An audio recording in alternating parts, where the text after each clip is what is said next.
Glória a Deus.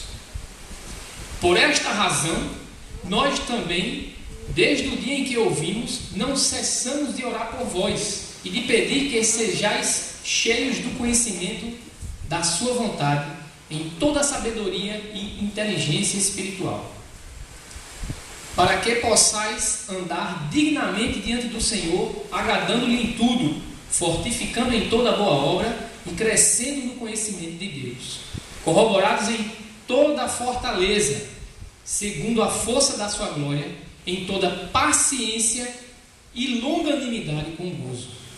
Palavra do Senhor. Glória a Deus. O tema do nosso sermão é andando dignamente com Deus, com paciência, esperança e longanimidade. Amém? A carta de Paulo aos Colossenses, ela foi escrita em torno de 60 depois de Cristo e tem como tema principal a suficiência de Cristo. Paulo escreveu a carta aos Colossenses para combater algumas heresias que estavam aflorando naquela época. Uma das heresias que estavam aflorando era a heresia chamada gnosticismo. Desculpem a palavra nova para a igreja não está acostumada com essas palavras, mas eu acho que é de responsabilidade do pregador trazer o contexto histórico para a igreja, que a igreja possa se habituando com essas palavras. O gnosticismo era uma seita que defendia a salvação mediante o conhecimento, o saber. Os mestres gnósticos daquela época, eles não concordavam e não aceitavam com a ideia da suficiência de Cristo como medida de salvação. O gnosticismo também não acreditava na questão do pecado. Eles defendiam que os homens poderiam fazer o que quisessem. Era um tipo de vida libertina, algo que Deus não quer, não deseja para nenhum de nós. Uma outra heresia combatida por Paulo nessa carta chama-se de estoicismo. Significa uma vida de apatia. É aquela vida de um certo cinismo. Eles recomendavam que o homem, para alcançar a salvação, precisava apenas negar os problemas que aconteciam ao redor dele. Era uma vida de fuga, de indiferença diante das circunstâncias. O estoicismo é conhecido pela palavra apatia. Eles eram apáticos a todas essas coisas, todos os problemas que aparecessem. E em geral, essas heresias, elas tinham como fundamento uma forma de escapismo, era fuga e atalho. Visto que a ideia da necessidade de conversão é algo muito duro, não entra nos corações dos soberbos e dos altivos. Esses falsos mestres gnósticos não queriam nem um pouquinho saber da ideia da conversão da vontade do homem ao seu Criador, da conversão do coração homem, acima de tudo, ao Senhor Jesus, tema principal da carta aos Colossenses.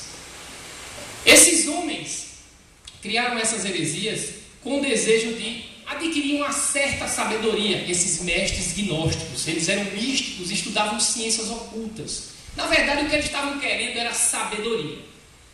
Mas uma sabedoria com que finalidade? Para cumprir os seus próprios interesses, para cumprir os seus desejos pessoais, para chegar a um status social diferenciado, para adquirir vantagem naquela comunidade. Geralmente é isso que ocorre com os falsos mestres. Eles querem sabedoria, mas querem para fazer a sua própria vontade. Eles desejam a sabedoria de Deus, mas não desejam a submissão ao Deus da sabedoria. Muitos deles desejam as bênçãos de Deus, mas não querem se submeter ao Deus dessas bênçãos. É por isso que muitas heresias têm nos acompanhado até os nossos dias. Na última quinta-feira do nosso jejum, a gente falou sobre um vídeo que eu assisti no Facebook, onde alguns jovens estavam vendendo uma certa água abençoada para trazer a aprovação na prova do Enem. Olha que coisa! Esse vídeo me marcou bastante porque eu pude ver o quanto o nosso evangelho está sendo falsificado com essas doutrinas místicas, com essa falsidade, com a doutrina da vida fácil. Nesse vídeo mostrava alguns adolescentes vendendo água num isopor, e os jovens que entravam para as provas do Enem eram convidados a comprar esse copo d'água. Isso retrata o misticismo pós-moderno que bate na nossa porta e que infelizmente já adentrou em muitas igrejas. Era necessário a ideia de um Deus que dá aprovação a um jovem que não estudou e que chegou lá, comprou essa água e foi aprovado. Ora, isso não é um Deus justo. Não é desse Deus que a gente adora. Jesus Cristo não é esse Deus que dá esses favores sem o esforço nosso. É justamente o centro das heresias pós-modernas.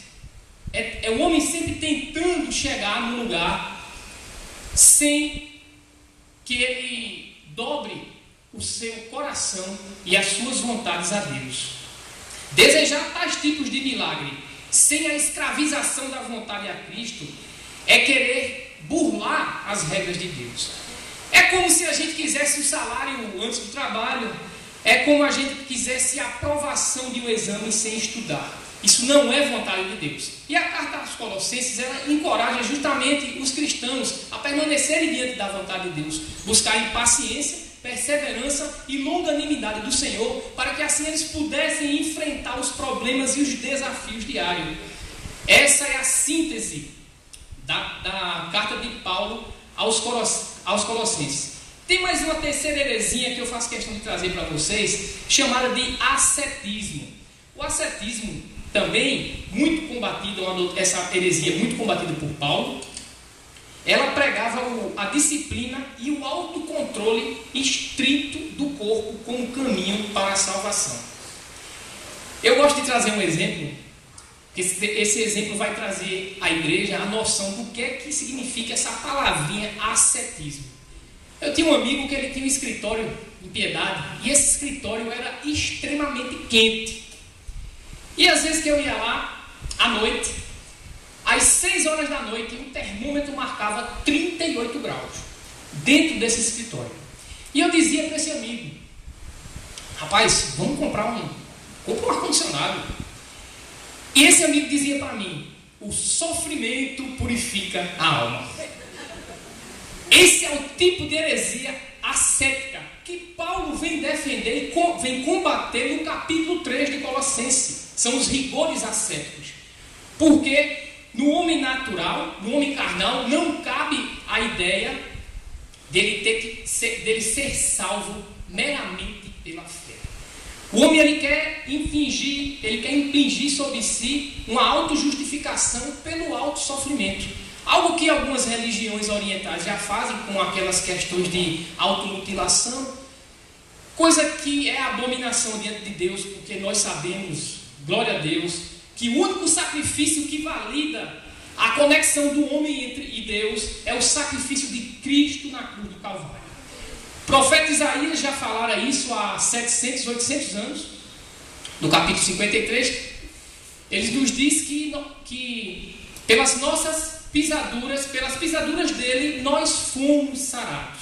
Ele foi moído por nós. Cristo, só o sacrifício de Cristo pode validar a conexão entre Deus e o homem. Só o sacrifício de Cristo justifica o homem diante de Deus. Só Cristo pode fazer essa missão. Amém? E o que é que Deus quer de nós? O que é que a gente espera de Deus? O que é que a gente pede a Deus? A gente pede a Deus uma vida fácil, sem dificuldades. Isso não é correto diante do Senhor, a gente fazer esse tipo de pedido. Infelizmente é algo que eu vejo conversando com algumas pessoas que têm a noção de que ter Deus é ter uma vida sem nenhuma dificuldade, sem nenhuma intempérie, sem nenhum desafio. Ao contrário, a gente tem que pedir a Deus clamar força para enfrentar as adversidades da vida. Porque a vontade de Deus é que nós nos fortaleçamos a cada dia. Ele quer nos dar um caráter mais próximo de Cristo. Ele quer nos fazer pessoas preparadas para os desafios diários. Todos nós temos problemas. E o que Deus quer em nós, simplesmente, igreja, é, depois de efetuada a salvação mediante a fé em Cristo Jesus, Ele quer implantar em nós um ministério da oração contínua. No sentido de conversas reiteradas, conversas diárias com Deus. Ele quer uma oração simples, a oração sincera, aquela oração onde o homem se derrama na presença de Deus, porque a oração é a faxina da alma. Deus proporciona a limpeza dos nossos pensamentos quando a gente se dispõe a Ele, quando a gente dobra os nossos joelhos diante dEle, clamando e confiando nele. Ele faz essa poderosa troca de pensamentos. Os pensamentos maus, desesperançosos, vão saindo e vão dando lugar a um novo tipo de mente que vai se formando à semelhança de Cristo Jesus. Uma mente perseverante, uma mente que espera, acima de tudo, uma mente que tem paciência para guardar e para esperar o resultado das coisas. A gente espera em Cristo passar as tribulações que surgem diante de nós. Essas orações, leitura de palavra, visa a transformação do nosso caráter para promover o domínio do progresso do homem espiritual. O homem espiritual é esse homem que se dobra diante de Deus, que reconhece a quem ele deve adoração. O homem espiritual é aquele que tem senso de direção e finalidade, sabe para onde caminha. O homem espiritual é aquele que se rende, que se dobra a Deus, que tem fé que o Senhor Jesus é o seu mestre, e acima de tudo, que tem fé na suficiência do sacrifício de Cristo na cruz. A cruz, apenas a cruz, só a cruz nos basta.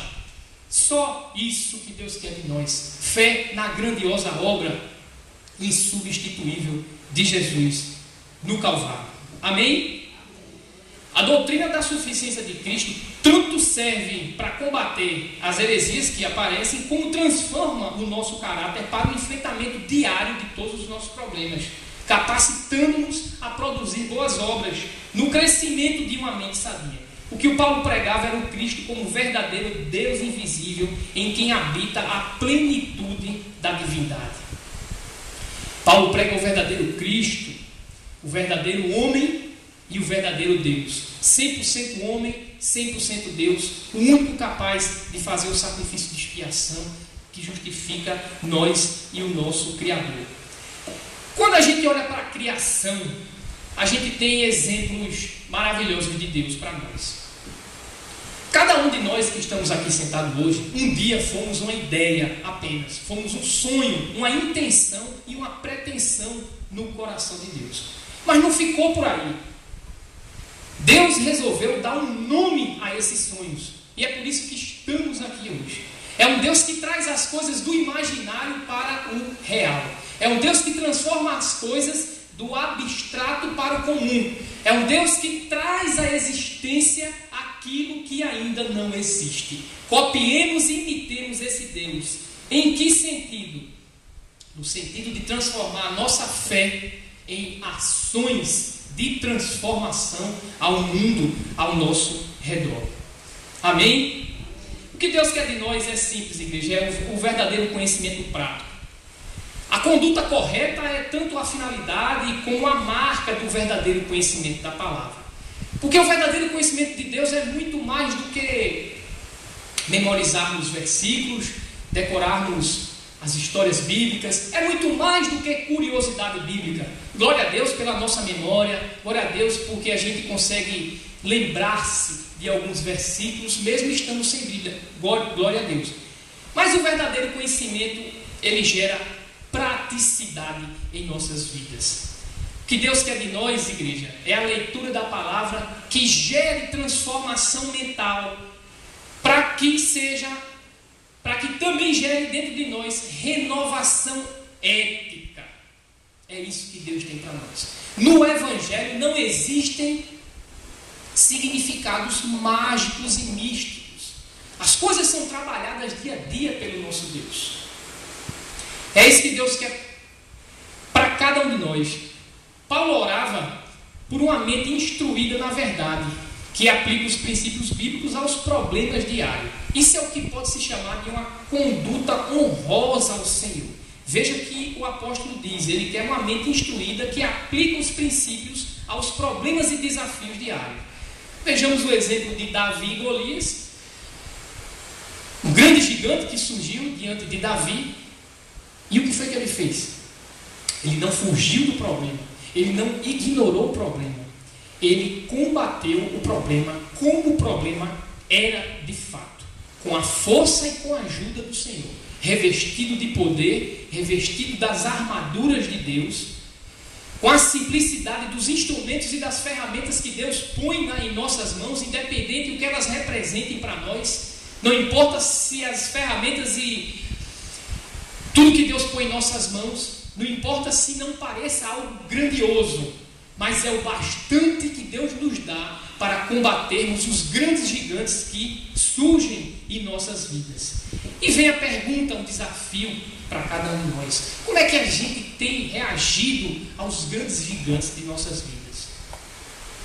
Fuga não resolve, porque o gigante sempre estará no nosso encalço.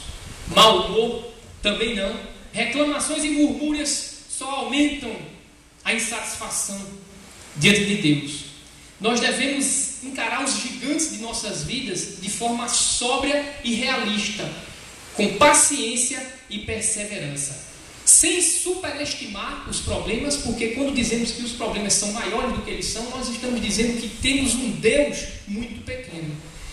E contudo, sem subestimá-los, sem ignorá-los, vejamos os problemas como o problema é de fato na vida de cada um de nós. Deus nos chama para enfrentar as tribulações, os enfrentamentos, os gigantes da vida, as intempéries, as circunstâncias, não importa. Mas esses enfrentamentos, eles precisam ser não com a superstição mística daqueles grupos gnósticos, nem com a indiferença desses grupos estoicos. O que Deus quer de nós simplesmente é o enfrentamento diário dos problemas com perseverança, paciência e espírito de alegria, sabedoria e humildade. Encaremos a nossa vida como ela é. Não sei como é que está a vida de cada um de vocês. Não importa como esteja. Não sei qual é o problema, se você tem alguém. Não importa o que é que você está passando hoje. Não importa se sua vida não esteja como você gostaria que ela estivesse. Mas não esqueça que bom ou má, a vida é sua. É o milagre que Deus colocou para você. Não importa como esteja agora, porque é grande abominação diante do Senhor a gente rejeitar a nossa vida. Mesmo que estejamos passando por problemas e adversidades. Se passamos por problemas e adversidades, temos uma mão poderosa, invisível, que nos sustenta e nos ajuda a combater e a enfrentar esses problemas. Nunca rejeite a sua vida. Peça paciência e perseverança. Não peça a Deus uma cruz mais leve, porque a cruz que Deus deu para você é uma cruz que só você pode suportar. Mas peçamos a Deus ombros mais fortes, para que possamos carregar a cruz e enfrentar os problemas que temos. Amém? É a vontade simples de Deus, igreja, é a salvação mediante a fé em Jesus. O estudo da palavra, como glória a Deus temos feito aqui toda quinta-feira, o estudo da palavra para o pleno conhecimento da vontade de Deus, para que assim a gente possa resolver os problemas cotidianos e assim frutifiquemos em obras. O entendimento de Deus é para capacitação digna, capacitação digna, produção de boas obras. Não somos salvos por boas obras, mas somos salvos para as boas obras. O que Deus quer fazer em nós é fortalecimento de alma, igreja. Ele quer nos dar um fortalecimento especial, um fortalecimento espiritual, que só é conseguido ao longo de uma caminhada, que só é conseguido mediante orações reiteradas, como se foi falado, com jejum, com uma busca sincera diante do Senhor. Deus quer promover para nós um verdadeiro homem forte espiritual, porque essa força espiritual vai nos trazer estabilidade emocional, para que a gente possa suportar e resistir a todas as circunstâncias, por piores que elas sejam em nossas vidas. E após ele criar um corpo forte espiritual, desenvolver um homem espiritual forte dentro de nós, aí sim nós podemos fazer a nossa parte, produzindo boas obras e ajudando a quem precisa, ajudando o nosso irmão, trazendo uma palavra de consolo, uma palavra de sabedoria nos momentos necessários. Amém? Deus me deu um grande exemplo sobre agir. O mês passado eu tinha saído daqui da igreja para ir comprar uma lâmpada num armazém, um armazém muito simples, e a pessoa me atendeu nesse armazém, uma pessoa muito simples também. E enquanto eu comprava a lâmpada, eu notei que naquele armazém estavam cheios de moscas e pernilongos, mosquitos e muriçocas. E eu, no impulso, eu ia dizer: poxa, aqui tem tanta muriçoca. Mas por um momento eu me contive, Deus mandou calar minha boca e me mostrou que era muito mais importante eu comprar aquela raquete que a gente conhece, elétrica, e dar de presente. Porque a ação que Deus quer no mundo é essa, é a ação de transformação no mundo. Jesus não veio para excluir os problemas, mas sim resolvê-los. Jesus não veio para criticar o mundo, e sim para salvá-lo. O mundo não precisa de críticos, e sim de gente de carne e osso para agir. O mundo precisa da nossa intervenção e não da nossa crítica. É isso que Deus quer para nós. Uma mente amadurecida que sabe enxergar os problemas e que não apenas aponta os problemas, não apenas cita os problemas, porque citar problemas, achar problemas, diagnosticar problemas não é a dificuldade. A dificuldade é resolvê-lo. É isso que Deus quer para nós. Praticidade na obra da igreja, praticidade na nossa vida, praticidade na vida do nosso irmão, sempre com um espírito sincero e direto para resolver tudo aquilo que possa acontecer, tudo aquilo que necessite de uma ação de nossa parte. Qual seria um milagre que Deus poderia fazer na vida de um ser humano? Certamente muitos de nós, infelizmente, um pouco influenciados por doutrinas místicas que nos acompanham até hoje, que veio de lá do Oriente, e infelizmente nos acompanham até hoje. Alguns de nós diriam que a melhor coisa que Deus pode fazer na vida de uma pessoa sejam dons espirituais, sejam curas, prodígios. Isso tudo é bom e devemos buscar. A palavra de Deus diz para que a gente busque os dons.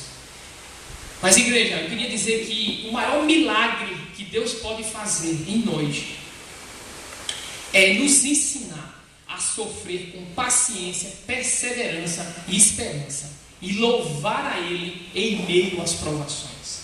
Quando isso acontece em nós, então viveremos o verdadeiro avivamento da igreja.